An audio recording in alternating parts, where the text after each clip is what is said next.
3, 2, 2, 1.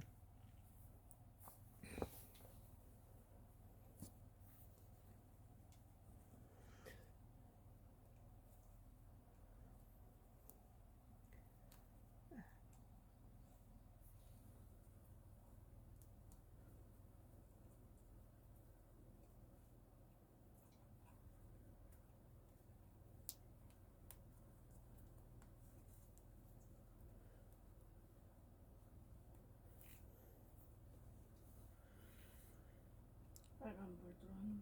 빨간불 들어왔어요? 오늘은요, 요새 자주 뉴스에서도 보도되고 또 이것을 또 뉴스에서 보도된 미국의 GBU 57 벙커버스트와 한국의 현모 미사일에 대해서 비교한 어떤 블로거의 밀리터리 이야기에서 나온 얘기인데요. 그걸 약간 주크가 바라보는 세상 밀리비리터 이야기에서 따온 글입니다. 출처가요. 그래서 어느 방송사에서 나온 것인가 찾아봐도 방송사는 없고 각 방송사에 나온 것을 자기가 이렇게 비교 검토하는 것 같아요. 한 몇 사람이 이런 검토를 했네요. 그런데 그게 예산 일이 아니란 거예요. 미국 이번에 그 이란에 그 농축액을 갖다가 지하 90m를 갖다가 폭격을 했는데 오히려 그 실험실에서 한 것과 실제 여러 가지 안반이 많이 뒤섞인 그런 현재 실제에서는 그 효과를 실험실에서 조사할 때와 다르게 나타날 수도 있다, 그런 것이 있고, 또 이란 측에서는 자기들이 별로 큰 타격을 받지 못했다. 뭐 6대를 갖다가 벙커버스터를 갖다 쏟아 부었는데, 그리고 또 B2를 가지고 그것을 옮겨야 되고 엄청난 그런 것인데, 이 한국 현무가 그 미국의 벙커버스터보다 훨씬 더 편리하면서 더 강력하다, 그런 결과가 지금 나와 있어요. 그래서 어떤 유튜브 빌리 이 출처는 밝혀야 되니까 밀리터리 이야기에서 지금 내가 이렇게 출처 주쿠라는 분의 것을, 미국 벙커버스터 우리나라에는 이라는 기사예요. 미국이 2025년도 6월 21일자 이란의 핵시설 포르도 나탄즈 이스파한을 공격하는 데 사용한 벙커버스터는 GBU-57로 현재 공개된 벙커버스터 중 가장 강력한 무기입니다. 아래는 GBU-57의 주요 특징과 이번 작전에 대한 상세 정보입니다. 그렇게 이 블로커가 주쿠라는 밀리터리 이야기 중에서 내가 이렇게 발췌한 것인데요. 남 것을 또 나는 언제나 신문 방송 이름을 대는데 신문 방송이나 언론 이름이 없고 이렇게 보도된 것들을 여기저기서 자기 나름대로 이 블로거가 뽑은 것 같아요. 그래서 매우 우리도 알아둬야 될 중요한 것 같아서 내가 지금 정치 코멘트에서 썬가크루스 정치 코멘트에서 다루기로 했습니다. 그 아래는 GBU-57의 주요 특징과 이번 작전에 대한 상세 정보입니다. 그런데 우리 한국에 이 현무5가 더 훨씬 더, 우리 현무5는 뭐 B2만이 뭐 싣고 가서 뭐 6개를 갖다 폭탄을 투하했다는데, 아무 데서나 그냥 공중에서 발사하면 그것보다 지하 더 큰 안반도 뚫고 직선 뚫고 들어간다는 거예요, 우리 현무5가. 그리고 미국처럼 그것을 갖다 운반하는 데는 B2만이 가능했는데 우리 한국은 그게 아니라는 거예요. 그냥 일반 평면 도로에서 탱크 그 도로에서도 그 실은 자체에서 쏘아대면은 바로 그냥 그 지점에 된다는 데서 미국을 능가한다, 그러는 지금 보도 결과 여러 군데서 지금 자꾸 이렇게 나오네요. GBU-57 MOPU 주요 재원 및 특징에서 무게가 약 13.6톤, 3만 파운드로 제2차 세계대잔치 영국의 그랜드 슬램 10톤보다 무겁습니다. 길이가 약 6.2m, 20.5피트고 탄두는 2.4톤, 고폭약 탑재 특수 고강도 강철 합금 케이스로 제작되어 깊은 관통력을 보장합니다.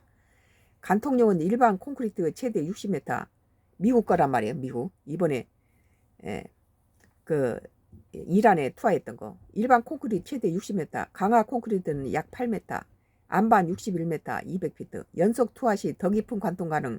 그런데 결과에 대해서는 자연의 여러 가지 해서는 실험을 써서 발상 갖고는 별로 효과가 좋지 않았는데, 이 미국의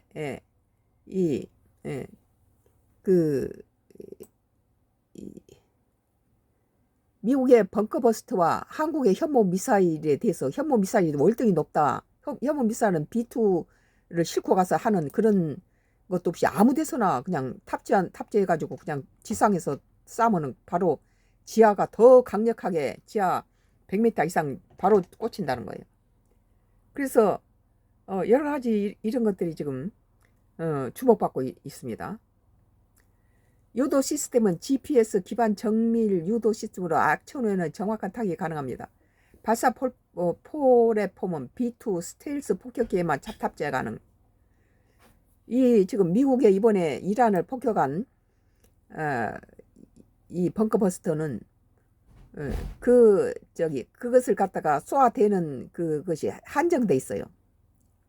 B2 스텔스 폭격기에만 탑재이 가능하고, 개발 배경에는 2003년 이라크 전쟁에서 기존 벙커버스터의 한계, 깊은 지하 시설 파괴를 극복하기 위해서 개발한 2010년도 실전 배치했는데, 이번에 이란에 했을 때 이란엔 별 충격받지 않았다 그러고 이런 말하고 있거든요. 여기에 비해서 한국의 현무 5는 더 강력하고, 그렇게 뭐 꼭 B2 스텔기에만 탑재하는 그런 것들에서 아무 데서나 쏴대도, 지상에서 쏴대도 그냥 그보다 더 강력하다는 거예요. 그래서 지금 세계가 주목하고 있다고 그래요. 이란 공격에서의 사용은 타격 목표 이란의 포르도 핵시설, 테헤란 남서쪽 95km, 곰 근처 산악지역에서 80m, 나탄제 이스파한 포르도는 고농축 우라늄 생산 핵심 시설로 산악 안반에 위치해 일반 무기로는 파기가 어렵다는 거예요. 작전 세부는 폭스 뉴스에 따르면 포르도에서 GBU 57 6발 투하했다는 거예요. 6발을 투하했다. 본래는 2발 투하하기로 돼 있는데 거기는 강력한 6발을 투하했다는 거예요. 그런데도 이란은 별로 그것에 큰 타격을 받지 않은 것 같은 태도를 취하고 있는데요. 트럼프 대통령 포르도에 폭탄 전체 탑재량을 투하돼서도 성공적 작전을 강조했습니다. B2 스텔스 폭격기가 괌 기지에서 출격, 미주리주 기지에서 추가 B2가 이동한 것으로 확인됐고, 효과는 GBU-57은 실전 첫 사용 사례로 포르도 지하 시설을 심각하게 손상시켰을 가능성이 높고, 그러나 정확한 피규어는 아직 공개되지 않았고, 전략적 의의는 미국은 GBU-57을 이란의 핵무기 개발 저지와 협상 압박 카드로 활용, 이스라엘은 GBU-57을 보유하지 않아 미국 직접 개입이 필수적이었다는 거예요. 한국은 비슷한 무기가 있다는 겁니다. 우리나라가. 갑작스럽게 외국에서 우리 한국 무기, 방산 무기를 자꾸 주문하기 시작했어요. 오늘 보도 보니까 그래요. 한국은 지하 벙커 파괴를 목표로 한 벙커버스터급 무기를 개발해 왔으며, 대표적으로 현무 4와 현무 5라 탄도미사일이 있습니다. 이들은 미국의 GBU-57과 비교해 발사 방식이 미사일 항공토와 정밀도의 차이가 있지만 관통력과 파괴력 면에서 세계 최고 수준이라는 거예요. 미국을 능가한다는 거예요. 한국의 현무 4와 현무 5가 파괴력과 관통력과 파괴력에서 세계 최고 수준이에요. 미국보다 더 미국의 벙커버스터급인데 더 강력하다는 거예요. 아래는 한국 주요 벙커버스터 무기와 GBU-57과 비교입니다. 현무4는 개발 배경은 북한의 지하벙커 지휘부 핵시설 파괴를 목표로 2020년 시험 발사 확인 재원, 탄도 중량 약 2톤, 관통력은 180m, 안방 기준 핵벙커 제외 세계 최강 180m네요. 100m도 아니고. 지금 이란은 90m거든요. 그것이 미국이 여섯 발을 쏴댔죠.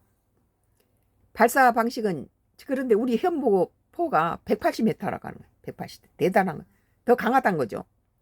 발사 방식은 지대지 탄도미사일 외기권 고도 500에서 1000km 상승 후 막 10m 속도로 하강, 정확도는 GPS 및 관성 합법 기반 고정밀 타격 가능. 그래서 이번에 그 미국의 벙커버스터가 B2 스텔기에만 탑재 가능하고 그런 거에 비해서 우리 한국의 발사 방식은 상당히 그냥 땅 위에서 그냥 발사해도 정확도가 굉장히 높고 그것보다 더 세계에서 가장 강력한 지하를 뚫는 180m까지. 그 미국 것은 미국 벙커버스터는 60m 근데 이란은 90m다 보니까 6방을 쏜 거예요. 근데 우리 한국의 현무포는 180m예요. 오히려 현무포가 더 이란 그 지하 핵시설을 파괴하는데 더 유용했을 거라는 거죠. 정확도는 GPS 및 관성 항법 기반으로 고정밀 타격 가능하고 특징은 운동 에너지를 활용해 지하 동굴을 무너뜨리는 방식이고 미국의 신의 지팡이 인공위성에서 텅스턴 막대 투하 개념의 아이디어를 착안했고 GBU-57보다 탄도 중량은 작지만 미사일 속도와 관통력에 우수하고 용도는 북한 지휘부 벙커 핵시설 타격에 특화되어 있다는 거예요. 현무5는 개발 배경 현무4의 업그레이드 버전으로 2023년도 재작년에 완성했군요.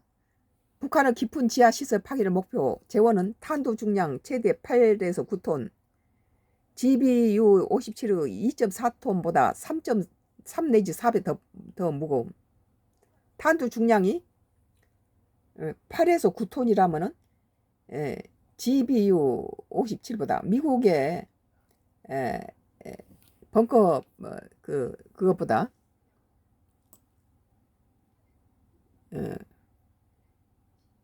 미국의 벙커버스터보다 3배에서 4배 더 무겁네요. 한국계.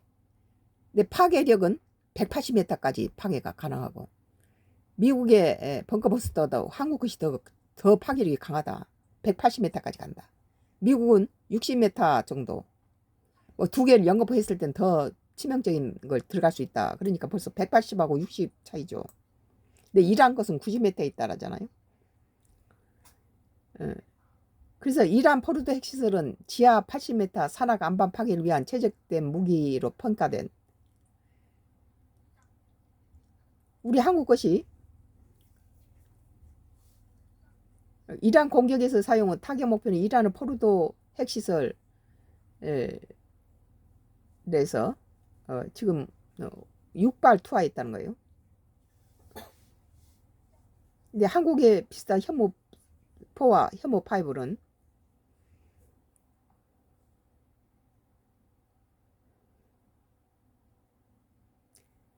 특징은 괴물 미사일로 불려 이스라엘 GBU-28 2톤 탄도보다 유력이 크고 현무5는 탄도 중량과 파괴력에 GBU-57을 초월 가성비 우수. 이 미국 것보다 훨씬 더 미국의 벙커버스터보다 훨씬 더 우리나라 것이 더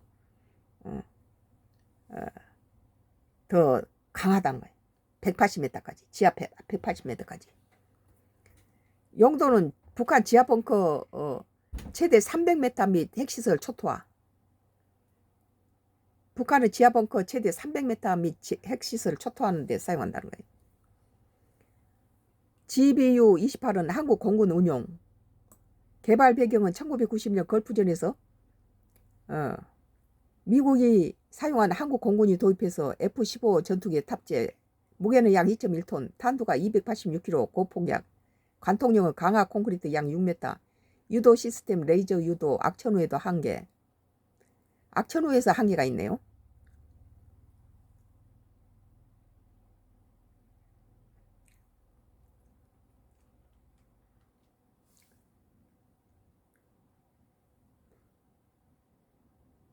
미국 GBU-57 MOP는 이란의 포르도 핵시설 80m 파괴 최적화된 세계 최강의 항공 투하 벙커 버스터로 B2 스텔스 폭격기와 GPS 유로도 정밀 타격을 구현했습니다. 한국의 현무호는 탄두 중량 8내지 9톤과 파괴력에서는 GPU 50를 초월하여 현무사는 관통력에서 세계 최고 수준이고, 이들은 북한의 깊은 지하벙커 타격에 특화된 지대지 미사일로 GBU 57과 비교해 가성비와 독자적 운용이 강점입니다. 한국 공군의 GBU 28은 얕은 벙커 타격에 유용하나 깊은 시선 한계가 있습니다.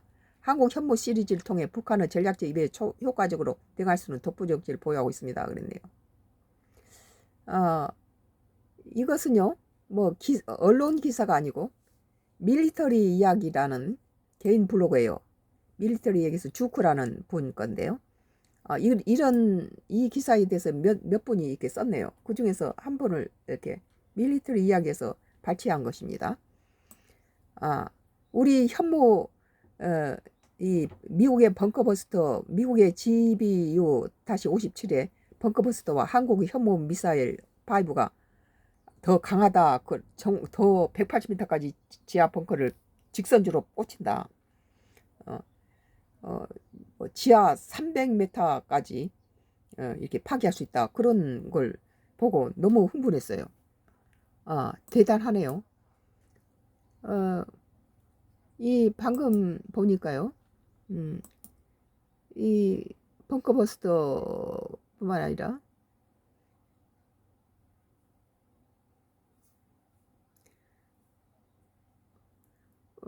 오늘 폴란드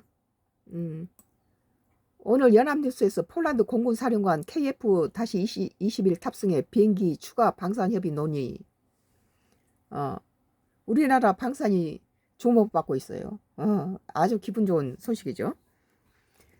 서울연합 김지영 기자가 폴란드 공군사령관이 한국을 찾아 한국산 초음속 전투기 KF-21 보라매를 살펴보고 방위산업 협력을 논의한다. 폴란드가 우리나라 것을 많이 수입해 갔는데, 우리나라 그러니까 미국을 능가하는 이런 미국 벙커버스터를 유한 현무 5라든지 이런 것들이 좀 세계적으로 화제가 되고 있죠. 공군은 이영수 참모총장이 24일 결혼대 공군 본부에서 이레네 유스 노박 폴란드 공군 사령관을 만나 양국 공군 간의 국방 및 방산 분야에서 협력을 강화할 것을 약속했습니다. 폴란드 공군은 2022년 FA-50 전투기 48대를 도입하는 계약을 한국 항공우주산업과 체결해 2024년까지 FA-50 GF-12대를 도입해 운영하고 있으며 FA-50 PL 36대를 순차적으로 도입할 예정입니다. 노박 사령관은 방한 중 KAR 칼을 찾아서 칼 시험 비행 조종사와 함께 KF-21 시제기의 탑승 성능을 체험할 예정입니다. 또 석정권 방위산업청장 강구영 사장 등과 만나 FA-50 도입 후속 조치와 추가 방산 협력 증진 방안을 논의합니다.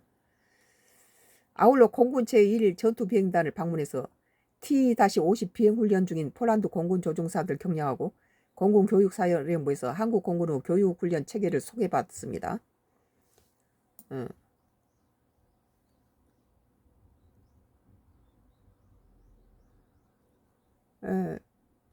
이 참 그리고 이제 이 폴란드에서 또다시 우리 한국 것을 계약하는 것 외에도 오늘 또 뉴스원이에요. 뉴스원은 한국 선박 건조 역량 경외감 HD 현대 중 방문한 미 전문가 극찬. 미국이 한국의 그 선박 건조 역량의 경외감을 느낀다는 거예요.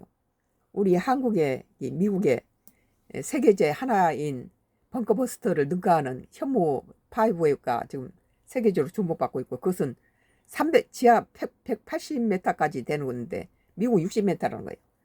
그런데 이란은 80에서 90m 지점에 있고 여러 가지 안반이 섞여 있고 이런 데죠. 그러니까 한국 것이 더 직선으로 더 깊이 180까지 들어간다는 거죠. 파괴력은 한국 것이 더 좋았다. 그렇게 보는 거예요. 근데 오늘 이제 한국 선박 건조 역량 경외감 HD 현대 중공을 방문한 미 전문가가 극찬했다는 거예요. HD 현대 한미 조선협력 전문가 포럼 개최, 조선협력 방안 논의 정기선 수석 부회장, 양국 조선산업 번영위에 함께 가자.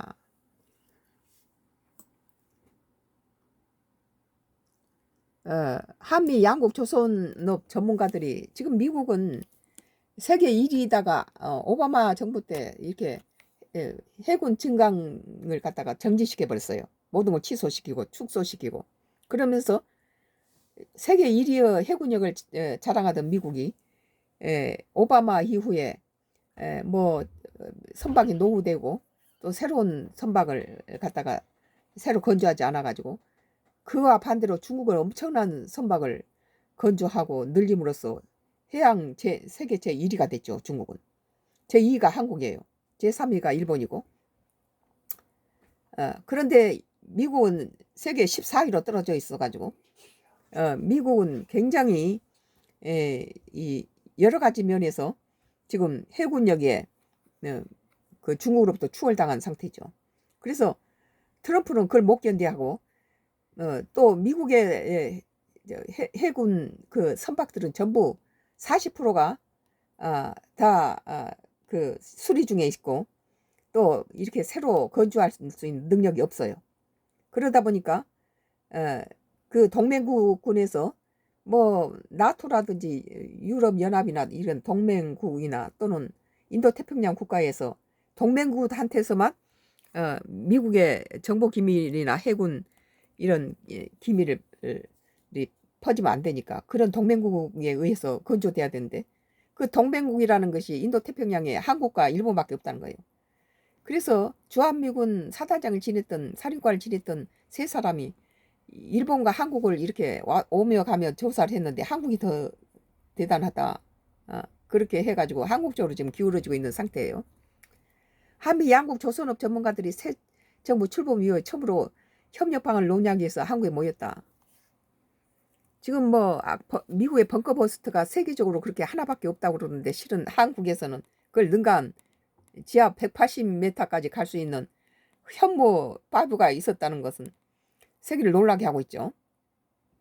현대중공업 조선을 방문해 조선 해양 분야 기술력을 직접 확인하며 놀람을 나타냈다.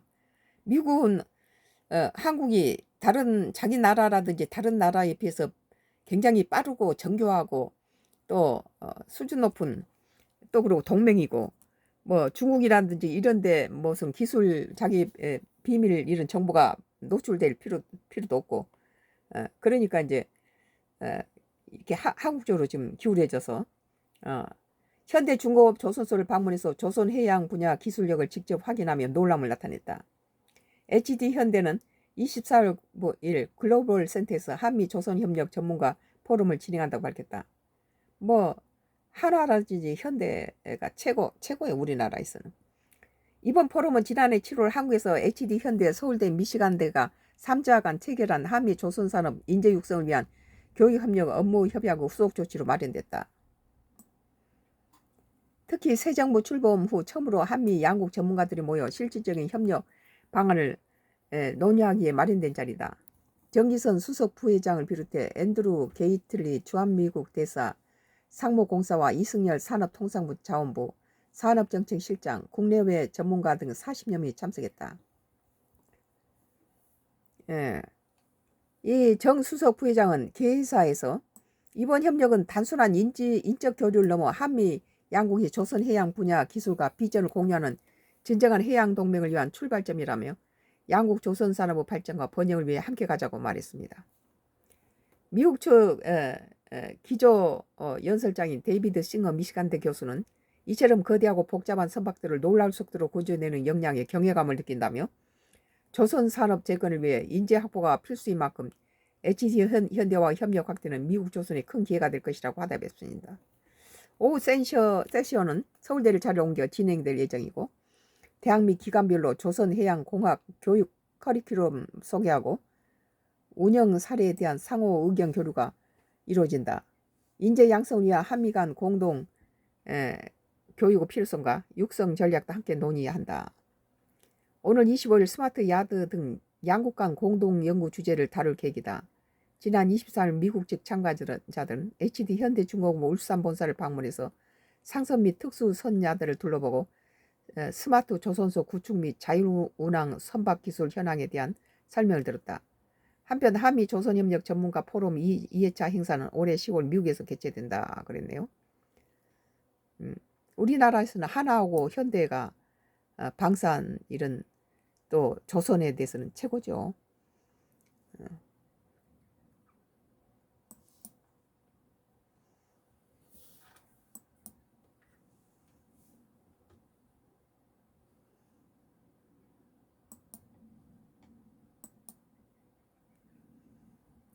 미국의 벙커버스터보다 우리 한국에 참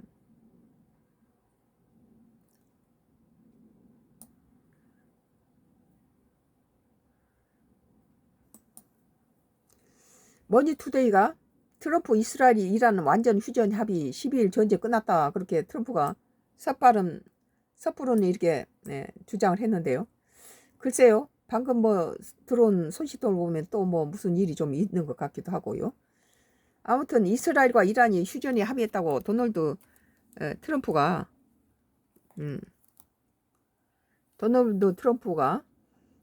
미국 대통령이 23일 밝혔습니다. 트럼프 대통령이 이날 소셜미디어 트루스 소셜을 올린 글을 통해서 전쟁에 서로 휴전을 합의했다면 참 좋은 일이죠. 트루스 소셜 올린 글을 통해 이스라엘과 이란이 전면적이고 완전한 휴전에 합의했다며 모두에게 축하를 전한다고 밝혔다. 근데 이제 내가 들어보니까 이란 측에서는 이스라엘이 공격 안 하면 자기도 안 하겠다. 그리고 이스라엘은 이란 측에서 공격 안 하면 안 하겠다. 그런 식으로 지금 나오니까 트럼프는 중간에 서서 그러면은 휴전한다. 이스라엘이 공격 안 하면 이란은 휴전하겠다라고 또 이스라엘은 이란이 공격하지 않으면 휴전하겠다. 그러니까 트럼프가 휴전을 두 나라에 대한 휴전을 선언해버린 거죠. 뭐 이란의 입장에서 지금 이 트럼프한테 이번에 참 한번 그걸 맞고 나서는 한번 된맛을 맞았다 보여. 그것이 치명적인 뭐 결과가 있었다고 봐요. 그리고 미국까지 합세한 이거대 더 버틸 경제력도 없을 뿐더러 이스라엘도 더 길게 이렇게 전쟁을 치를 만한 경제력이 없어요. 그러니까 두 나라 다 더군다나 여기에 미국이 끼어든다면은 이란은 참 난처하게 되죠. 이런 상태에서 서로 휴전하는 거, 여기서 휴전을 서로 원하는 것 같고 여기서 트럼프가 재빠르게 발표해버린 겁니다. 그래서 완전한 휴전에 합의했다면 모두에게 축하를 전한다고 밝혔습니다. 이스라엘과 이란의 휴전 합의는 지난 12일 이스라엘이 이란을 공습한 지 11일만 미국이 지난 21일 이란의 지하 핵개발 시설을 기습 폭격한 지 이틀 만이다. 그것이 원인이 되기도 했겠죠. 미국이 저게 아무리 우리나라의 현무 5가 더 강력하고 180m까지 들어간다 하지만 아무튼 미국의 벙커버스터도 대단한 위력을 가졌으니까 이란이 이렇게 휴전이라는 말까지 나올 정도로 두손을 든 거죠. 이란은 이날 카타르와 이라크 주둔 중인 미군 기지에 미사일 보복 공격을 감행했지만 공격 계획을 미리 카타르와 미국 정부에 알리면서 미국 피해는 거의 없었다. 피해가 미미해 미국과 이란의 약속 대련이라는 평가가 나왔다. 미리 했다가 피하라는 소리죠. 미국 건드려서 좋을 게 없으니까. 트럼프 대통령이 휴전 약 6시간 뒤 양측이 현재 진행 중인 마지막 작전을 마무리하며 발효된다면서 첫 휴전은 12시간 동안 유지되고 그 시점을 기준으로 이 전쟁은 공식적으로 종료될 것을 간주된다고 밝혔습니다. 이어 공식적으로 이란이 먼저 휴전에 들어가고 12시간 경과 후 이스라엘 휴전에 들어간다면 그리고 24일이 지난 후 세계는 12일 전쟁의 공식적인 종료를 축하하게 될 것이라고 밝혔습니다. 예, 오늘 24일 또는 25일부터 양국이 전쟁을 공식 종료할 것이라는 의미로 풀이됩니다. 예, 뭐 이렇게 종식되면 좋죠. 뭐 이란 뭐 후르무즈 해협이 갖다가 이란이 갖다 그걸 저기 동결해버릴 때는 우리나라 비롯해 중국 뭐 일본 뭐 대만 호주가 그 중동의 석유를 수입하는 데는 90% 이상 그 호르무즈 해협을 통과해야 되는데 이것으로 인해서 원유가 폭등이 되고 여러 가지 불이익을 당하게 되죠. 트럼프 대통령이 휴전 기간 동안에 상호 평화롭고 존중하는 태도를 유지할 것이라면 모든 것이 계획대로 진행된다면 그렇게 할 것이라고 확신하는데 이스라엘과 이란 양국이 보여준 인내와 용기, 지혜, 경의를 표하고 싶다고 말했다. 그러면서 이 전쟁은 수년 동안 이어져 중동 전쟁을 파기할 수도 있었지만 그렇지 않았고 앞으로도 그런 일은 없다고 덧붙였습니다. 공격받고도 감사 표현한 트럼프 왜 이란이 쏜 미사일 그랬네요. 봅시다. 이것도 트럼프가 왜 이렇게 휴전한다니까 고맙다고 했을까요?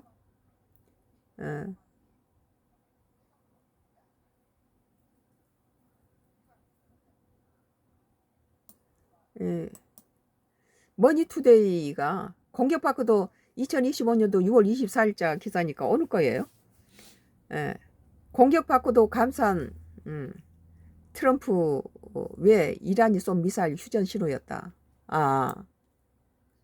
공격받고도 미국이 갔다가 너 앞으로 니네 미군 기지 쏠 거야 그러고 말해 줬다는 거죠. 이것은 이 트럼프가 상당히 머리가 좋아요. 그러니까 고맙다. 미리서 자기가 쏠 거다라고 미리 알려주고 나서 쏘았다는 것은 이건 공격받고도 감사 표한 트럼프 왜 이란이 쏜 미사일의 휴전 신호였다 그렇게 말했네. 그 옳은 말이네요. 한국 시간으로 24일 이른 새벽 시간 이란 미군기를 향한 미사일 공격 소식이 전해졌지만 이는 결과적으로 휴전의 신호였다. 이스라엘과 이란의 10일간의 전쟁을 일단락한 휴전 발표는 도널드 트럼프 미국 대통령과 핵심 외교 안보 참모들 숨가쁜 마크 협상의 결과였다.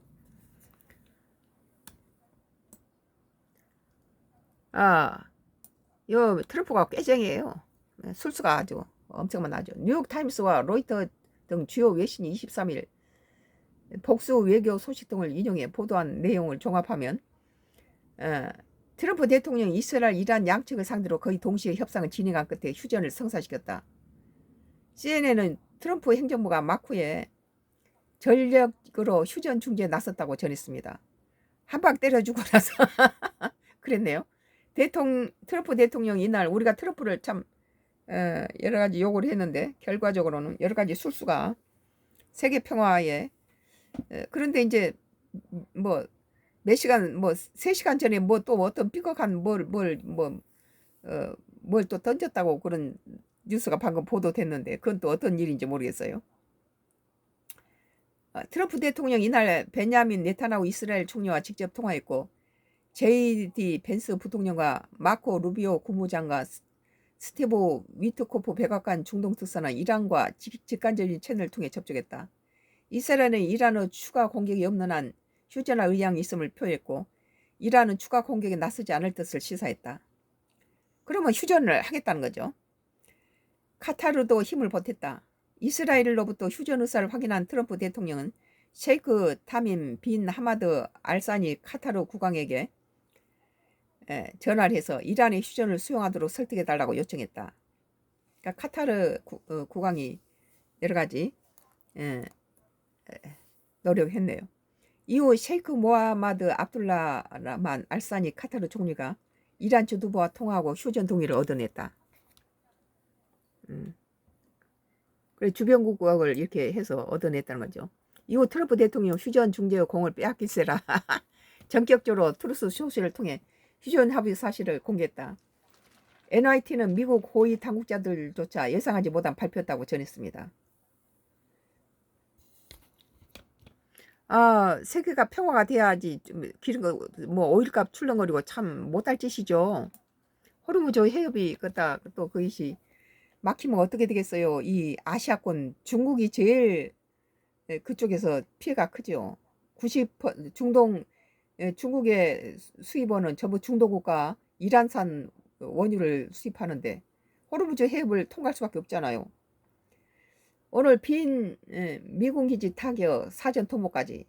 그러니까 공격을 받고도 고맙다 하고 이건 휴전은 신호다고 말한 것은 뭐냐면은 이란이 미군 기지를 공격할 때 내가 그 당신의 미군 기지를 공격할 것이라는 것을 미리 알려줬다는 거예요.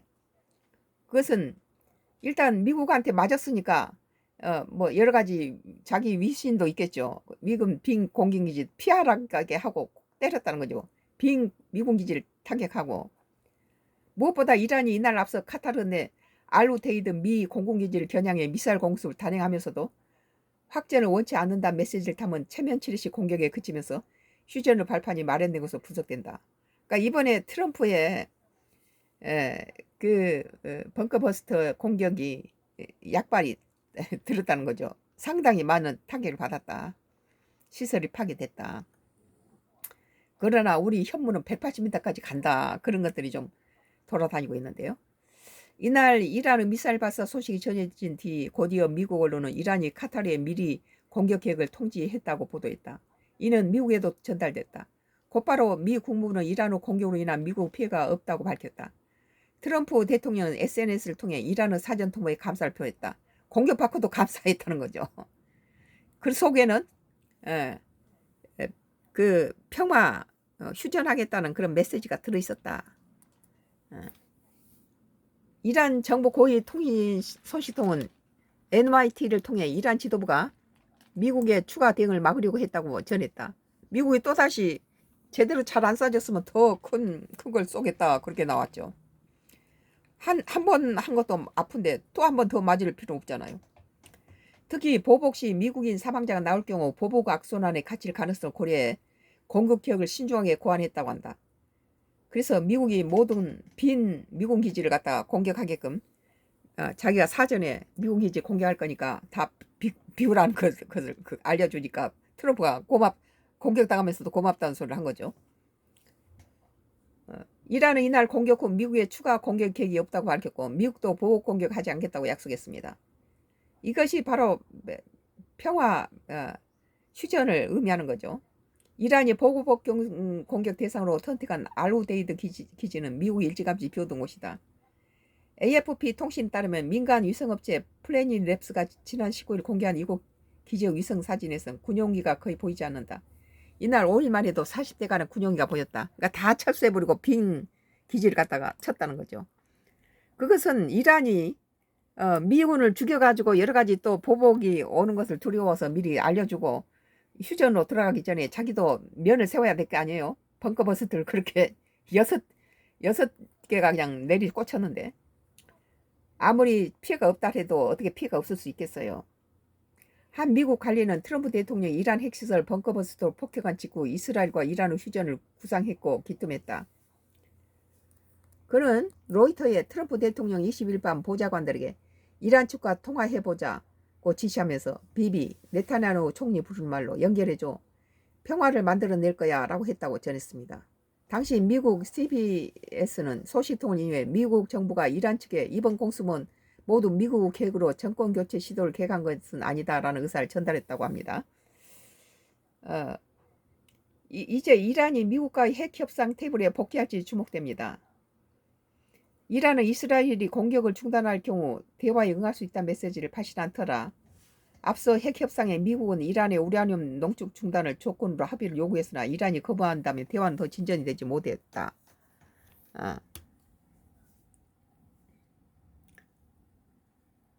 뭐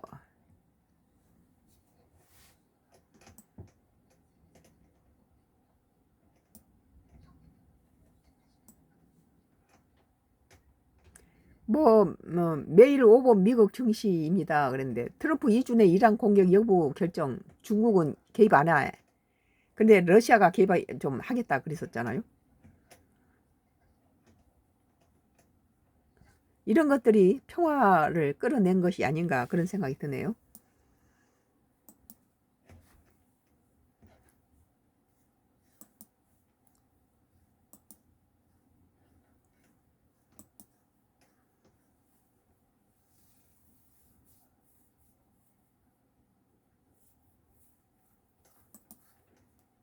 음.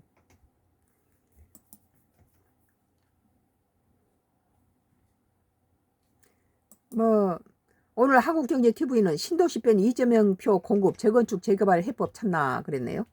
2025년도 6월 24일자니까 오늘 날짜예요. 신도시 뺀 이재명표 공급 재건축 재개발 해법 찾나. 이제 뭐 집이 부족해가지고 이렇게 아파트가 뛰고 난리 치니까 서울 아파트 값이 7년 만에 최대폭으로 오르면서 이재명 정부의 부동산 정책에 관심이 집중되고 있습니다. 이런 가운데 국정기획위원회가 부동산 시장과 관련해 근본적 대출을 강구하겠다. 신도시는 안 만들게 했으면 좋겠다고 말하면서 부동산 시장이 술렁이고 있습니다. 규제만 하다가 집값을 폭발시킨 과거 문재인 정부의 전철을 밟지 않겠다는 뜻으로 익히고 있습니다. 부동산부 방서우 기자가 나왔습니다. 방 기자 먼저 국정기획위원회가 이재명표 부동산 정책에 대한 첫 힌트를 줬는데 그 내용부터 자세히 살펴보죠. 기자는 이재명 정부의 임기 내 정책 설계한 국정기획위원회가 지난 18일부터 부처별 업무 보고를 받고 있는데요. 이 자리에서 국토교통부가 수도권 3기 신도시에 추가로 주택을 공급하고 빈 땅으로 남은 국공유지를 개발했을 때 공급 가능한 물량 등을 보고했습니다. 하지만 국토부가 담당하는 경제2분과 위원들은 이 같은 보고가 집가 안정화 대안이 될 수 없다고 판단하고 다시 보고할 것을 요청했습니다. 그러면서 부동산 가격을 잡겠다고 수도권 주변에 신도시는 만들지 말라는 취지의 요구를 한 것으로 전해졌습니다. 신도시는 신도시 만들면서 더 그냥 서울이 팽창되고 주변으로 더 모여들었잖아요. 시간도 오래 걸리고 입지적으로도 수요가 부족한 신도시 개발에 힘을 빼기보다는 보다 근본적인 공급 대책이 필요하다는 취지로 풀이됩니다. 실제로 현재 추진 중인 3기 신도시만 하더라도 문재인 정부 때 처음 개발 계획이 나왔는데요. 토지 보상과 착공인 등 늦어지면서 내년까지 입주 예정 가구가 전무한 상황이다. 결국 이재명 대통령이 후보 시절 언급했던 4기 신도시 건설과 선을 그은 셈인데요. 이 대통령도 정작 공약집에서는 관련 내용을 빼면서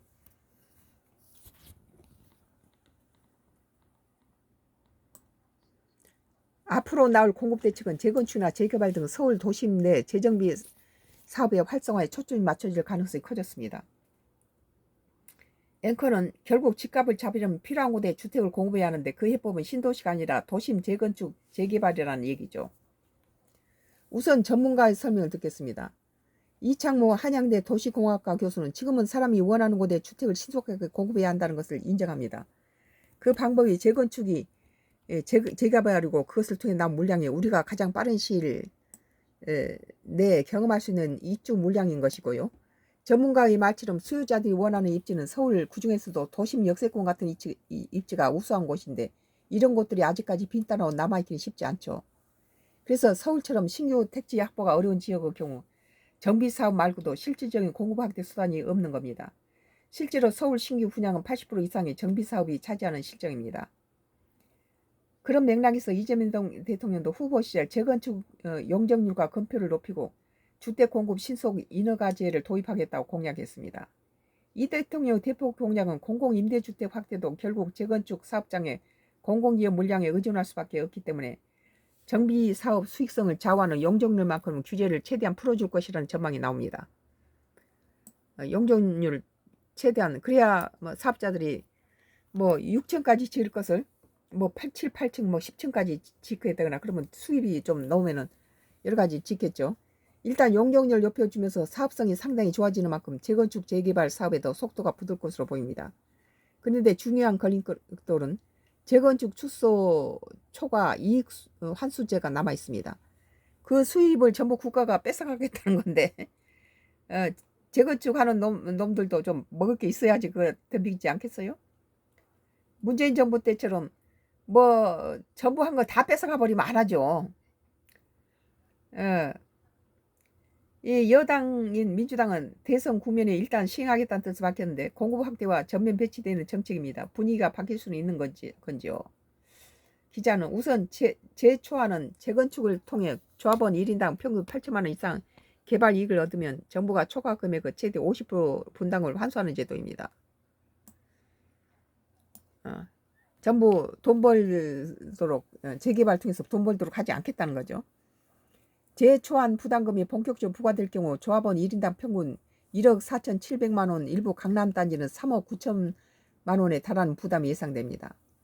이르면 연내 이 같은 부담금이 부과될 것이라는 관측이 나오면서 사업 추진을 미루거나 속도를 줄인 분위기도 일부 감지되고 있습니다. 하지만 이재명 대통령은 대선 과정에서 재건축을 통해 과도한 이익을 누리는 것은 사회 공공을 위해 환원돼야 한다고 강조한 바 있습니다. 애초에 개발에 따른 이익이 커서 재초안 분담을 낼 만한 사업장은 강남과 목동 일부 소수에 불과해 단지에 불과하다는 분석도 정부 여당 뜻에 힘을 싣고 있는 상황입니다. 바꿔 말하면 공사비 상승과 추가 분담금 증가로 사업성 자체가 확보하기 어려운 단지가 더 많기 때문에 용적률을 크게 높여서 조합원들의 분담금을 낮추는 게 먼저고 재초안은 그 다음에 생활 문제라는 거죠. 따라서 일단은 재초안을 시험해보고 부담이 어느 정도인지 실제 주택 공급 차질로 이어지는 등을 판단해 지속 여부를 결정할 것으로 전망됩니다. 앵커는 어쨌든 국토부 입장에서는 첫 업무 보고부터 퇴차를 맞은 셈이고 부동산 정책 총괄로 국토부 장관 질의다 하마평은 무성합니다. 공급 대책이 나올 수 있을까요? 기자는 국토부는 일단 지난해 8월 공급대책에 발표한 내용이자 국회 계류 중인 재개발 재건축 촉진 특례법이 신속하게 제어할 수 있도록 힘쓰겠다는 입장입니다. 정비 사업 속도를 높이고 용적률 상향을 통해 용적률 좀 높여주고 또 너무 그것에 대해서 이득을 다 국가가 뺏어간다면 그 공산주의지 뭡니까 그게. 어느 정도 이득은 있어야 된다고 봐요. 너무 갖다가 다 재개발 재건축 촉진 특례법이 시속에 처리될 수 있도록 힘쓰겠다는 입장이고 정비 사업 속도를 높이고 용적률 상황에 대해서 사업성과 공급성을 동시에 높이는 법안만큼 이 대통령 공약과도 일맥상통할 거란 기대에서인데요. 법안이 통과되면 통상 15년 걸리는 사업기간이 3년 정도 줄면서 앞으로 6년간 17만 6천 가구가 착공할 수 있을 전망입니다. 다만 신도시 같은 것은 안 지겠다는 소리죠. 한마디로. 다만 부동산 시장은 가계 부채와도 밀접한 관계가 있는 만큼 국토부 장관뿐 아니라 금융위원장 인선까지도 기다려야 하기 때문에 향후 5년간의 구체적인 공급계획이 담길 새 정부 첫 공급 종합대책은 빨라야 8월 늦으면 9월에나 나올 예정입니다. 모든 이제 국무위원들이 다 아직 발탁이 안 돼 있잖아요. 오늘 한국경제TV에서 2025년도 6월 24일자 기사로 신도시 뺀 이재명 표 공급 재건축 재개발 해법 찾나 그랬는데 아직 전문 국무위원들이 아직 이렇게 다 제자리에 차 있지 않은 상태니까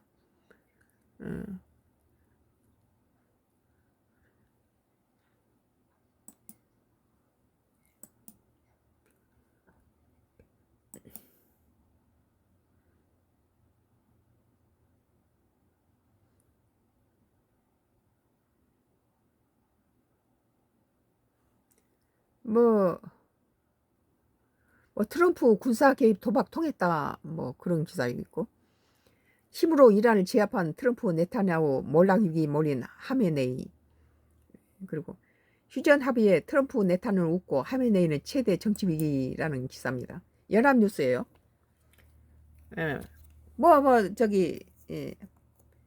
아무튼 벙커버스터를 던졌든지 어쨌든지 이란과 이스라엘이 평화를 협정을 한다면 그건 참 잘한 일이라고 보죠. 연합뉴스 2025년도 6월 24일자 기사 휴전 합의에 트럼프하고 네타냐후는 웃고 하메네이는 최대 정치적 위기라는 기사입니다. 트럼프 힘을 통한 평화 가시 막판 갈등 중재자로 존재감 부각 하마스 기습 후 벼랑끝 몰렸던 네타냐후 정치 인생 최대 승리 네타냐후가 정치적으로 승리했다는 거예요. 하메네이 미 이스라엘 공개 무기력 사실상 백기투항의 입지 흔들 도널드 트럼프 미국 대통령 휴전 합의로 발표된 이란과 이스라엘의 무력 충돌이 봉합 국면에 돌입하면서 이번 분쟁을 둘러싼 삼국 정상들의 희비가 교차하고 있다.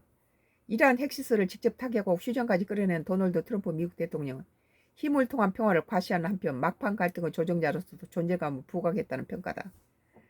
트럼프가 했던 것들이 맨 처음에 몰표를 맞고 푸틴은 무슨 핵을 만든 것은 다 국가가 누구나 할 수 있는 자유다 그렇게 말했잖아요. 이란 편을 들었는데 결과적으로는 트럼프가 이스라엘과 이란의 싸움을 일단 평화로 휴전을 시켰네요. 이란 핵시설을 직접 타격하고 휴전까지 끌어낸 도널드 트럼프 미국 대통령이 힘을 통한 평화를 과시하는 한편 막판 갈등의 조정자로 존재감을 부각했다는 평가다. 이란에 대한 선제 공격을 시작한 베냐민 네타냐후 이스라엘 총리는 미국을 끌어들여 이란의 핵시설을 상당히 무력화하는 한편 연임을 넘어올 정도로 자국 내 정치적 입지를 탄탄히 다졌다.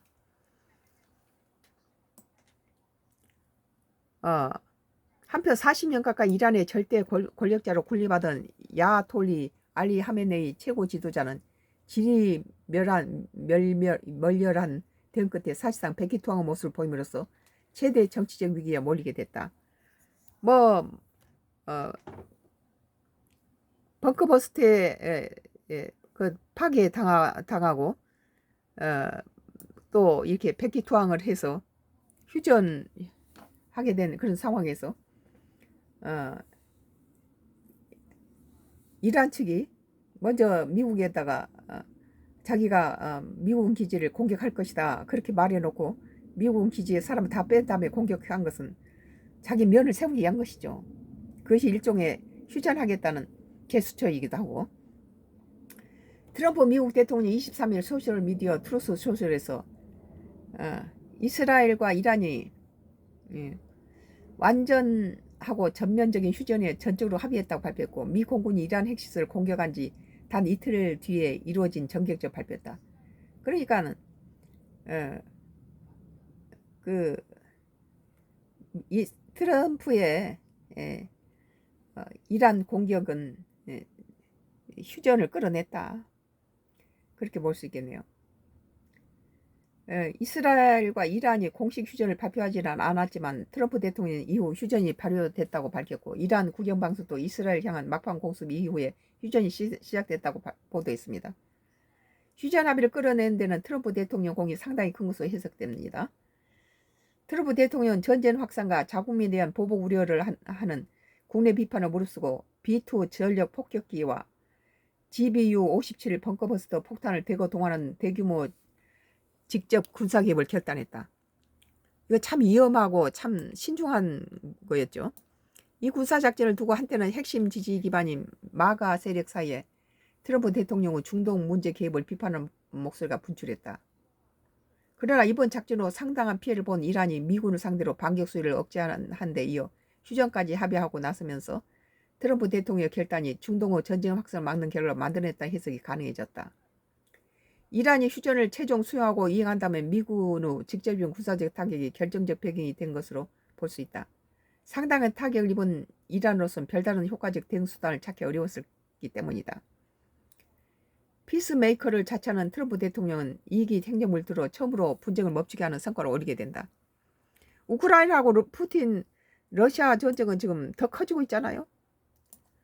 트럼프 대통령 대선 기간부터 취임 첫날이면 전쟁을 멈추고 전 세계의 통합을 가져오겠다고 공언했으나 지금까지 우크라이나 전쟁과 가자 전쟁 등에서 이렇다 성과를 거두지 못해 체면을 구기고 있었다.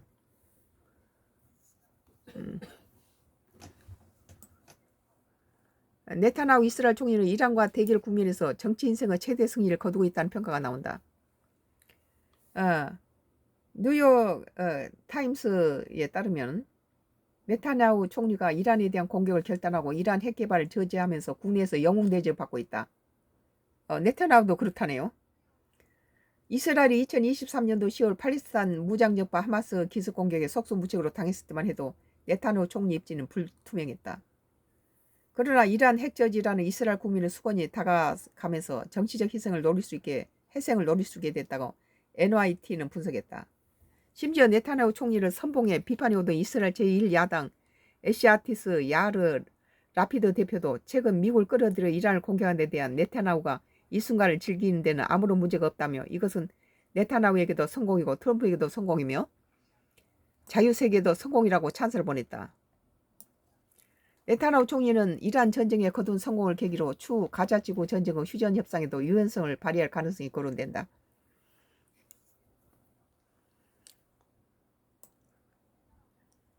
반대로 이란 최고 지도자 야톨라 알리 하메네이는 이번 전쟁 내내 암살을 걱정하다가 이제 국가의 존립까지 고민할 처지가 됐다.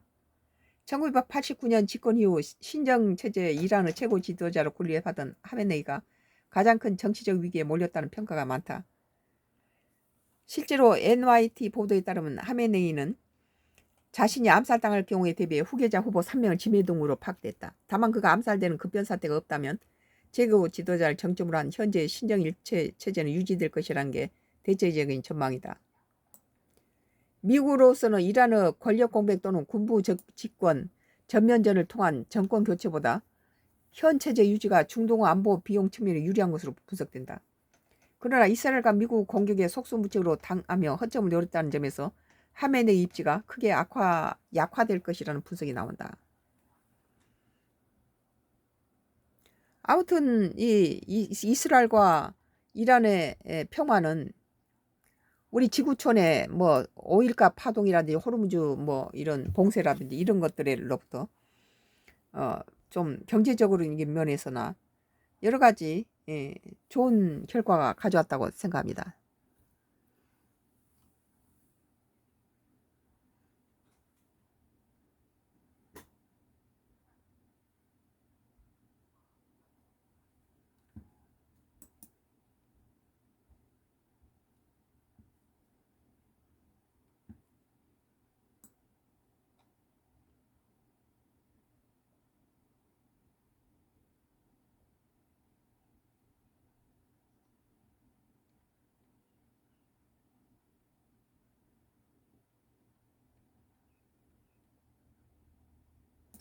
뭐 이 대통령이 자기 선거 공약이었던 뭐 서울경제 2025년도 6월 24일자 기사예요. 국내 기사인데요.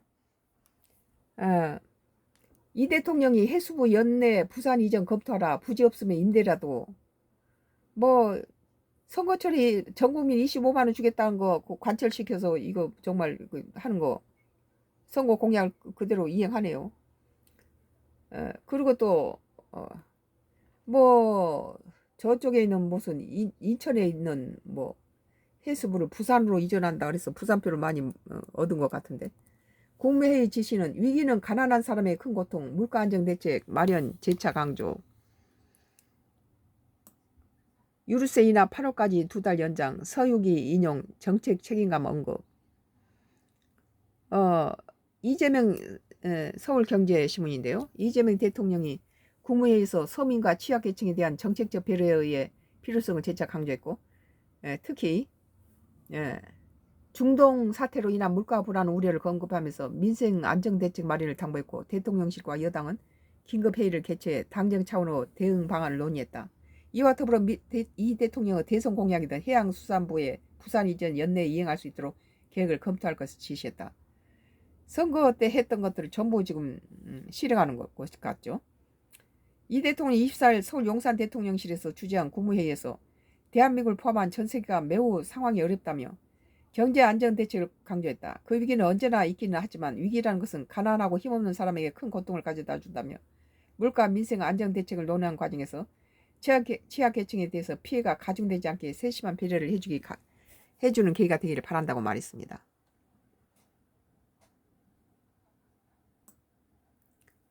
물론 중동 사태에 따른 민생 안정화 조치 일환으로 유류세 및 자동차 개별 소비세 인하 조치를 연장하는 개별 소비세법 시행령 개정안도 심의 의결됐다. 지금 중동에 다시 평화가 되니까 이에 따라 이달 말 종료 예정인 수송용 유류에 대한 유류세 한시 인하 조치는 올해 8월까지 2달 연장된다. 100만 원 한도로 기본세율 5%, 3.5% 내린 승용차 개별 소비세 한시 인하 조치도 12월까지 6개월 더 유지된다.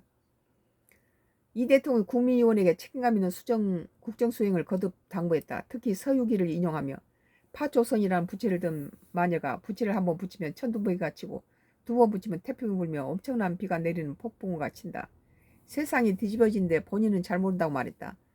권력을 파초선에 비유해 권력을 쥔 국무위원들이 사소한 판단과 행동이 국민들에게 미치는 영향이 막대한 점을 강조한 것이다.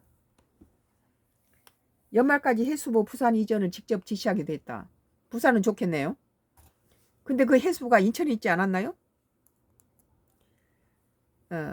강유정 대통령실 대변인은 브리핑을 통해 대통령이 되도록 빠른 이전을 위한 방법을 알아봐 달라고,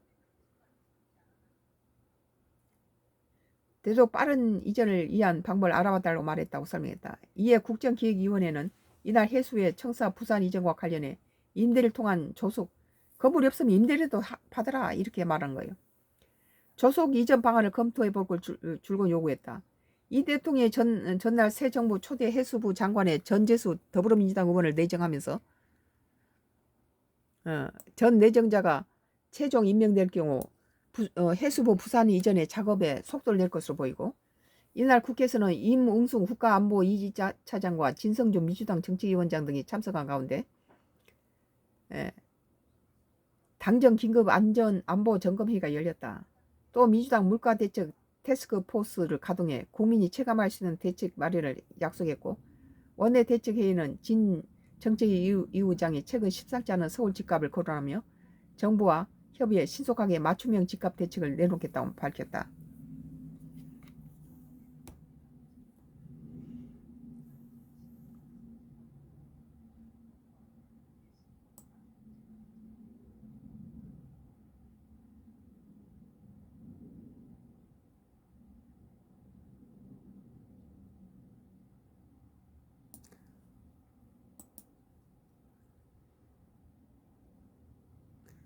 뭐 매일경제신문에서는 2025년도 6월 24일자 이재명 대통령이 직접 답한다. 대통령실 국민사서함 개설. 국민사서함을 개설해서 이재명 대통령이 직접, 옛날에 또 윤석열 대통령이 무슨 현관에서 출근하기 전에 이 기자들과 뭐 서로 뭐 주거니 받거니 뭐 환담하고 그랬던 기억이 나는데, 뭐 옛날 문재인 정부 때도 그 청와대에 국민들이 이런 여러 가지 그런 그걸 뭐라죠? 신문고 역할을 했죠. 뭐 옛날 노무현 대통령 때도 그러고. 이재명 대통령 국민들의 의견을 직접 답한다. 대통령실은 24일 국민 의견을 국정에 반영하기 위해 국민사서함을 함께 만드는 국민주권 정보를 운영한다고 밝혔다. 국민사서함은 경제와 민생, 사회, 정치, 외교, 안보 분야를 비롯해 국민이 궁금해하는 분야에 대해서 구글 폼을 통해 온라인으로 질문받는 형태로 운영된다고 대통령실은 설명하였다. 접수된 모든 질문은 이재명 대통령에 보고되며 이중 사회적 공감대가 높거나 시의성이 있는 국민의 의견에 대해서는 이 대통령이 직접 답변할 계기라고 대통령실은 전했다. 대통령실은 보도자료에서 국민사서함 개설은 국민과의 소통을 증시하는 이 대통령 확고한 의지가 반영된 것이라며 국민 목소리에 귀 기울여 신속히 실천에 옮기겠다는 대통령 국정 철학이 담겼다고 설명했습니다. 초기에는 뭐 국민이 말하면 잘 듣다가 이제 좀 목에 힘이 들어가면은 안 듣더라고요. 대통령들이. 임기 말쯤 되면 안 들어요. 이 앞으로는 국민이 모든 정책 결정의 중심이 될 수 있도록 지속적으로 소통 창구를 확대하고 국민이 체감할 수 있는 변화를 만들겠다고 강조했다. 마음은 그렇게 국민과 같이 국민의 뜻을 이해하겠고 국민의 말에 귀 기울이겠다는 건 나쁜 건 아니죠. 그 욕할 일이 아니죠.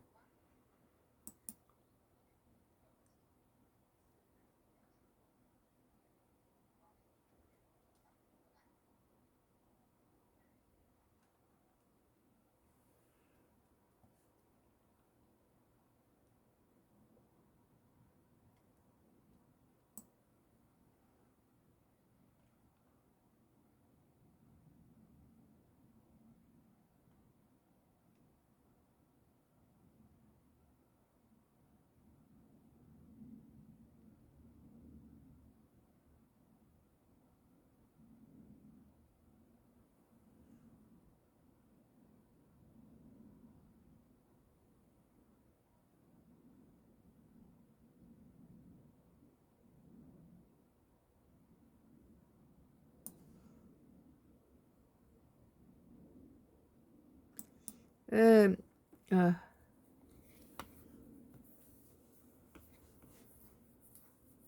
이게 무슨 코미디닷컴이에요. 코미디닷컴. 2025년도 6월 24일자 기사입니다. 저명한 영 해부학 교수는 더운 날에 찬물로 샤워를 썩 좋지 않아요. 왜? 저명한 영국의 해부학 교수가 더운 날에 찬물로 샤워가 썩 좋지 않다고 말하고 있습니다. 우리는 더운 날에도 자꾸 미지근하게 오늘 또 뜨거운 물에 목욕했어요. 요즘 이 남쪽인데도 불구하고 바닷가 쪽에서는 아침 저녁 추워가지고 침대에다가 온도를 따뜻하게 해서 자요. 그리고 몸을 씻을 때 뜨거운 물로 목욕했어요. 오늘 몸을 씻을 때 무릎 최적 온도는 26에서 27도, 찬물 피하고 미지근한 물로 샤워 목욕 바람직. 몸을 좀 뜨겁게 해서 아침 저녁으로 발도 시리고 그러니까 우리는 아직 침대 위에 그 따뜻한 매트를 걷어내지 않았어요. 영국의 저명한 해부학자가 더위를 식히는 찬물 샤워 및 목욕이 썩 좋은 방법이 아니라고 지적하고 나섰습니다. 영국 랭커스터의 의대 아담 테일러 교수가 임상 해부학 교수는 찬물 샤워는 목욕은 몸을 식히는 데 썩 도움이 되지 않고 불쾌한 땀 냄새를 말끔히 없애주지 못하고 각종 여드름을 일으킬 수 있다고 말했습니다. 온수로 씻고 나면 오히려 개운하잖아요. 테일러 교수는 날씨가 더워지면 많은 사람이 찬물 샤워로 체온을 낮추려 하지만 이는 일시적으로 편안함을 안겨줄 뿐이고 고혈압, 신장병 등 환자에게 위험할 수 있다고 말합니다. 찬물 샤워가 위험할 수 있다고 그러네요. 호주 비영리 매체 더 컨베이션에서 쓴 걸 통해서 그는 생활과 밀접한 건강 정보를 제공하는 해부학자로 알려져 있다. 테일러 교수는 더위에 벗어나고 회복하는 데는 찬물 샤워나 목욕 대신 미지근하거나 따뜻한 물로 하는 게 훨씬 더 안전하고 효과적이다. 몸 중심부에서 열을 안전하게 방출하는 게 좋다고 강조했다. 정상 체온은 36.5도로 알려져 있다. 하지만 체온은 사람에 따라 조금씩 다르고 하루에도 여러 번 바뀔 수 있다. 이 때문에 범위를 넓혀 36에서 37.5도로 정상 체온으로 보는 게 좋다. 체온이 정상이면 신체 시스템이 제대로 돌아간다. 하지만 몸 중심부 온도 즉 심부 체온이 너무 높아지면 뇌 온도 조절 센터에서 비상이 걸린다. 뇌는 신경 신호 피부 안이나 근처의 혈관과 근육으로 보내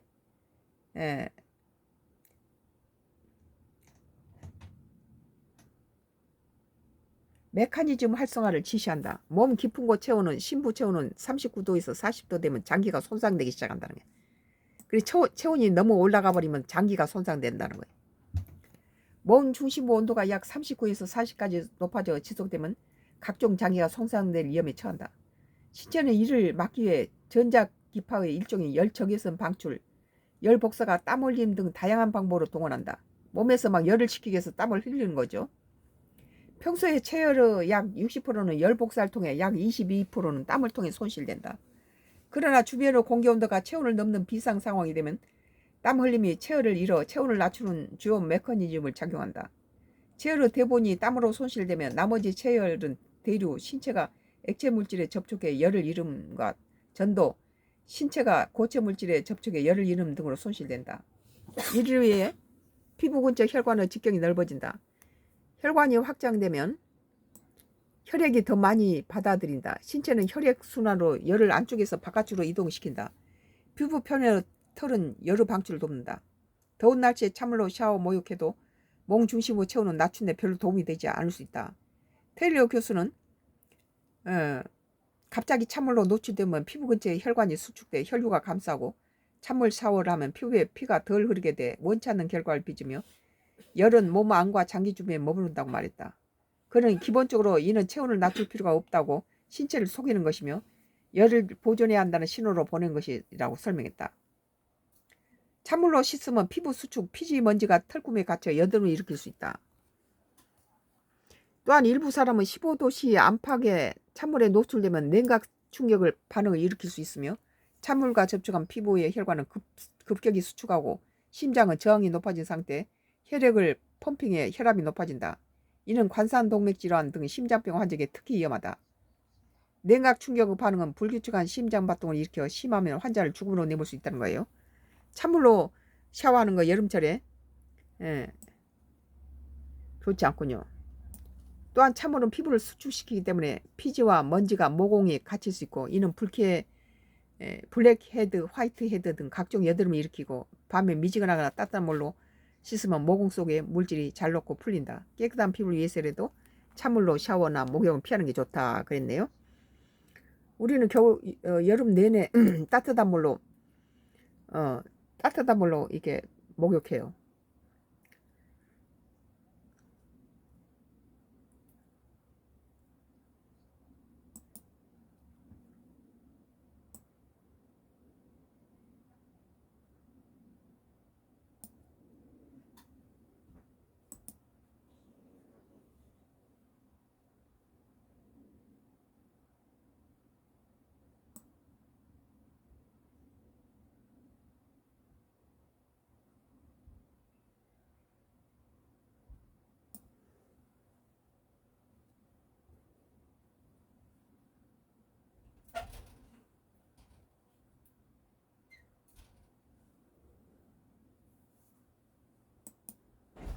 서울신문이에요. 2025년도 6월 24일자 기사인데요. 미국의 B2 폭격기 조종사들 기내식 선택도 신중. 이유는? 이라고. 이번에 벙커버스터를 공격했던 그 기장들이, 조종사들이 그 식사도 마음대로 못하나 봐요. 미국 B2 폭격기 조종사들은 40시간 이상의 장시간 임무에 대비해 비행 계획뿐 아니라 무엇을 먹을지 초점을 맞추고 준비 과정을 거친다고 로이터 통신이 23일 보도했다. 미국 방산기업 로그럽 그러면이 제작한 B2 폭격기 대당 가격이 20억 달러, 약 2조 7,336억 원이 넘는 전략 자산으로 미 공군은 19대를 보유하고 있다. 우리나라 현무 5는 이거보다 더 1180 밑에까지 더 파괴력이 더 강하다잖아요. 이중 폭격기 7대는 이달 20일 미주리 공군기지에서 이륙해 18시간을 비행해 다음날 이란의 포르도 나탄즈 핵시설의 벙커버스터를 각각 12발, 2발을 투하했다. 나머지 이스파한 핵시설엔 미 해군이 오하이오급 핵잠수함 및 토마호크 미사일을 약 30발 타격했다. 미드나이트 해머란 이름의 이 작전은 이들 폭격기가 원래 있던 곳으로 복귀에 성공하면서 끝났는데 총 37시간 논스톱으로 진행됐다. 이는 각각 폭격기에 탑승한 조종사들에게 엄청난 인내심을 요구하는 것이다. 그렇겠죠. 37시간을 갖다가 운행해야 된다면 9년간 B2 폭격기 조종사로 복무한 적이 있는 스티븐 바샴 전 유럽 사령부 부사령관 태역 중장은 로이터의 우리 조종사는 수면 연구를 거치고 실제 영양 교육을 통해 각자 무엇이 잠을 깨우는지 배운다고 말했다. 이 조종사들은 음식에 대한 지식과 그것이 소화를 느리게 하거나 빠르게 하는지에 대한 교육을 받는다고 전해졌다. 이는 화학 병기가 하나뿐인 이 군용기에서 매우 중요한 문제다. 화학 병기가 하나밖에 없군요. 바시암 중장의 조종사 시골 단골메뉴는 통밀빵에 칠면조 고기를 얹은 샌드위치로 치즈를 넣지 않는다. 그는 가능한 싱겁게 해야 한다고 기뜸했다. 임무 중 배탈이 났을 경우 어떤 결과가 이어질지 대해서는 언급하지 않았다.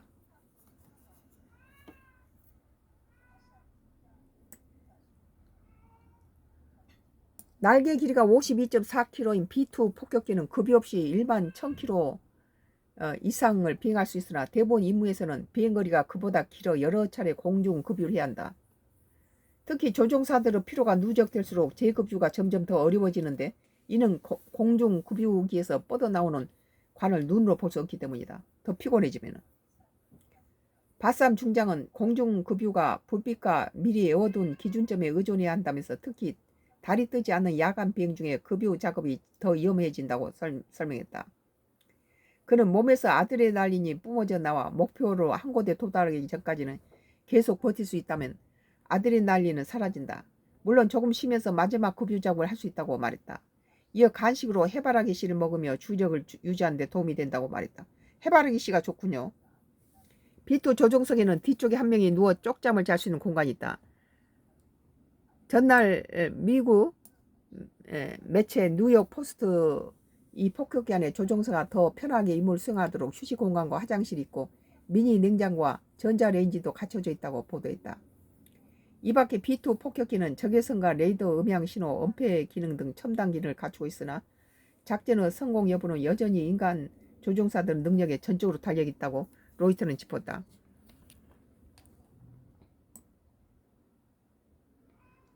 이 폭격기에 조종사 2명이 탑승하게 되는데 이는 B-1B,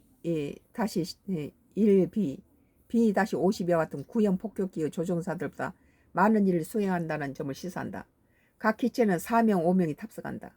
물론 프라이 바이 와이어라는 디지털 비행 조종 장치 B2에는 있으나 이는 전적으로 컴퓨터 입력에 의존해야 한다고 전했다. 바삼 중장은 초기 소프트웨어는 조종사의 명령보다 속도가 느려 급유를 복잡하게 했다면서 반응선은 개선을 통해 향상됐으나 높은 고도에서 긴밀하게 편대를 비행하는 어려움이 있다는 거예요. 비행사들이 B2 비행사들이 그렇게 어려운 상황에서 37시간을 비행한다는 건 참으로 철인적인 그런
오늘 한겨레 신문은 2025년도 6월 24일자 기사입니다. 국방부 장난하냐? 내란 선보 방첩사 수사권 유지 보고에 국정기획원 질책이라는 기사예요. 한겨레 신문 2025년도 6월 24일자 오늘 기사네요.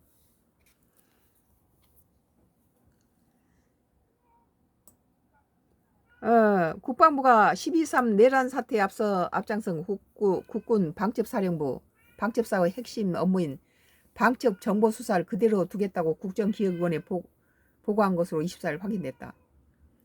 국정기획원은 이러한 국방부 업무 보고를 2차례 반려시키면서 국민적 분노를 아느냐고 질책한 것으로 전해졌다.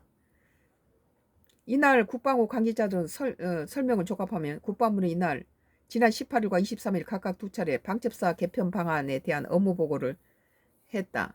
국방부는 이 자리에서 방첩사의 방첩 정보, 방첩 수사 업무만 남겨놓고 신원 보안 등 다른 업무는 다른 부대로 분산하겠다고 한 걸 전해졌다. 현재 방첩사 업무는 군사 보안, 신원 보안, 방산 보안, 보안 감사, 대테러, 경호 경비, 방첩 정보, 방첩 수사, 과학 수사 등이다. 하지만 국정기획은 방첩사가 기득권을 내려놓지 않는다고 보고 장난하느냐? 다시 보고하라고 국방부를 지시한 것으로 전해졌다. 여권 관계자는 방첩 정부와 수사의 경계가 모호하기 때문에 이를 핑계로 들여다보고 수사할 수 있을 것이라는 것이다. 특히 김선호 국방장관 직무대행은 1차 보고 뒤 국방부 업무보고 주체를 국방부 기획조정실에서 국방정책실로 교체한 것으로 전해졌다. 국방부 기획조정실은 조직 예산 국회의 관련 업무를 맡고 있다. 다른 정부 부처들은 국정기획원의 업무보고 기획조정실장이 하고 있다. 군 안팎에서 업무보고를 국방 정책실로 넘긴 것 자체가 이례적이라는 반응이 나온다.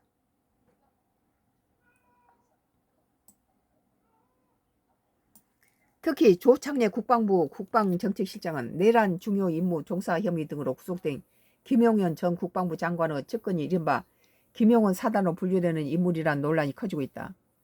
국정기획은 방첩 해체 수준의 계획이 필요하다고 보고 국방부로부터 재보고를 받기로 했다. 12.3 내란 때 여인형 방첩사령관은 방첩사 수사관 등으로 주요 정치인 체포조를 꾸려 국회로 출동시키는 등 내란 주요 임무 종사 및 직권남용 권리 행사 방해 혐의로 구속 기소 군사법원에 재판을 받고 있다. 나는 이재명 정부가 국민으로부터 호의적으로 많은 지지를 얻으려면은 이 정치 보복을 하지 말아야 된다고 봅니다. 이재명 저기 야당 대표일 때 뭐라 했습니까? 국민들 앞에 나와서 자기는 먼저 정치 보복을 하지 않고 이 나라 경제를 회복시키고 뭐 그 경제를 뭐 회복시키고 정치 보복을 하지 않고 민주주의를 회복시킨다고 그랬잖아요. 그러면 그것을 그대로 해야지. 지금 우리가 보기에는 전부 이런 김건희 특검이라든지 이런 것들은 전부 정치 보복으로 보여지는 거예요. 그리고 지금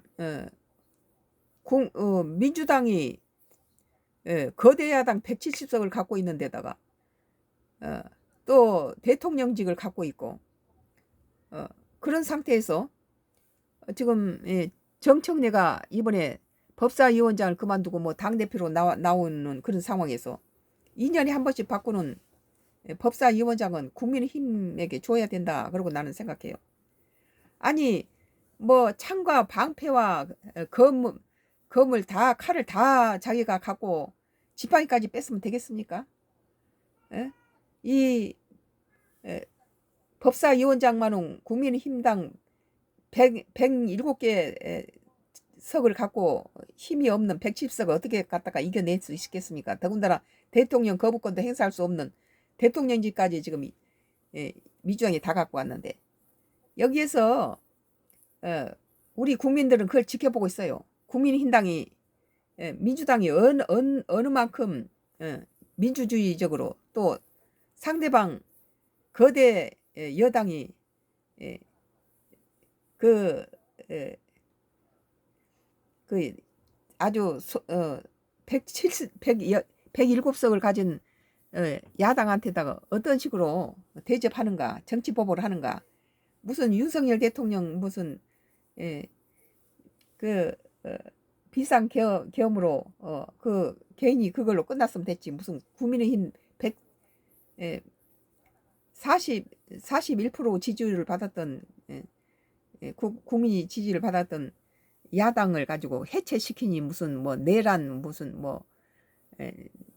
뭔 세력이니 해가지고 이런 식으로 나가면은 정말 이재명 정부가 끝까지 나는 그렇게 잘 마무리할 수 없다.